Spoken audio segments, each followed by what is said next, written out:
Nous sommes de retour dans cette édition du 3 juillet 2024 de votre quotidienne consacrée à l'actualité des marchés financiers. Et désormais, comme vous en avez l'habitude, il est l'heure de retrouver les market leaders de Daniel Pendelara. Bonjour Daniel. Bonjour Louis-Antoine, cheveux au vent ce matin.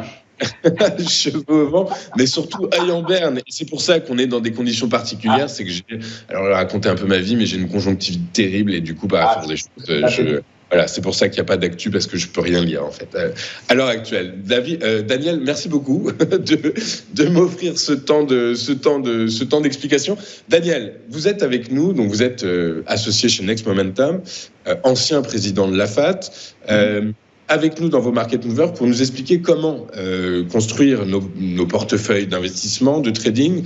On va commencer avec le titre Decilor Luxottica qui latéralise mais qui flirte dangereusement avec la zone basse de son canal.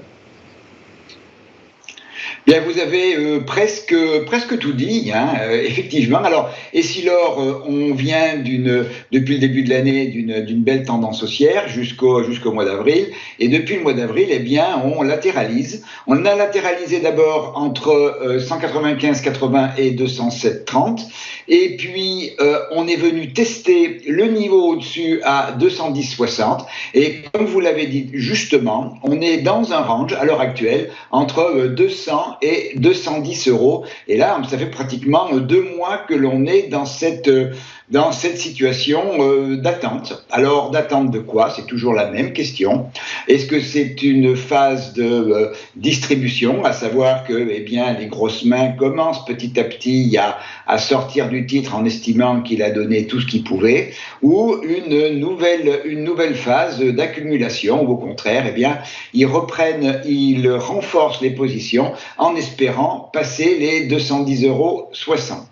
Alors, on est, et comme souvent quand je vous propose un titre, on est un peu sur le fil du rasoir, et comme vous l'avez indiqué, on est sur le bas du range, on est dans la zone des 200 euros. On a la moyenne mobile sans période qui passe par ce niveau-là. Alors, j'ai pas mis sur une période antérieure, mais la moyenne mobile sans arbitrait très bien les cours, de même que la moyenne mobile exponentielle 55, et on voit que celle-ci, dans un passé récent, en février-mars, en avril, a été un très bon support au mouvement haussier. Et maintenant, depuis 3 jours même maintenant, 3 séances, cette moyenne mobile exponentielle est cassée. Donc, on est sur la zone des 200 euros et la bougie d'hier est une parfaite bougie d'incertitude. C'est un doji quasiment longue jambe qui ne dit rien, si ce n'est que c'est une bagarre effrénée entre acheteurs et vendeurs. En cas de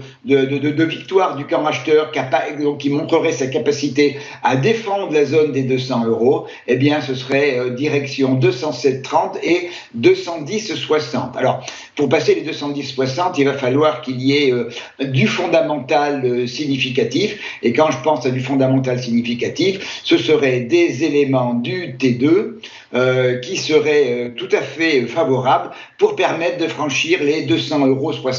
A contrario, si ce niveau des 200 euros n'est pas bien défendu par les acheteurs, si les vendeurs reprennent la main qu'ils ont quand même un petit peu pour le moment, c'est retour sur la borne base du premier range, le range du printemps, c'est-à-dire la zone des 195,80, et puis en dessous, qui est plutôt l'objectif de la rupture du range, c'est-à-dire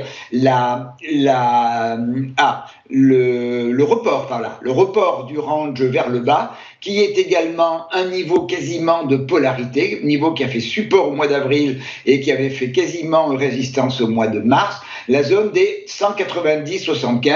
Et puis, si ça va toujours aussi mal, on a une nouvelle zone de polarité qui est à 185,10 euros.